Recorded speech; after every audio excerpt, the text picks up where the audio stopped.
socda geesiyaasha Soomaaliyeed waxaa soo socda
shirkadda Hormuud Telecom waxay macaamiisheeda u samaysay qiimo dhimis ballaaran xirmooyinka internetka iyo kaarka ku hadalka ee adeega Anfac Plus.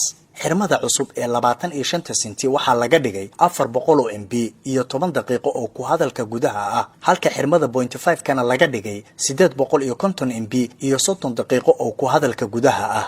xirmada $1 waxaa laga dhigay 2 GB oo internet data ah, 100 daqiiqo oo ku hadalka gudaha ah iyo 50 fariin qoraaleed. $2 waxaad ku heli kartaa 5 GB oo data ah, 200 oo daqiiqo oo ku hadalka gudaha ah iyo 100 fariin qoraaleed. $5 waxaad ku heli kartaa 12 GB 500 oo daqiiqo oo ku hadalka gudaha ah iyo 150 fariin qoraaleed. $10 waxaad ku heli kartaa 28 GB oo internet data ah, 1000 daqiiqo oo ku hadalka gudaha ah, 2 daqiiqo oo dibadda ah iyo 300 oo fariin qoraaleed ah. ugu shubo EVC Plus-kaaga xidig 724 xidig nambarka xidig lacagta 4 gees ama kaarka ku hadalka xidig 126 4 gees kadibna raac tilmaamaha.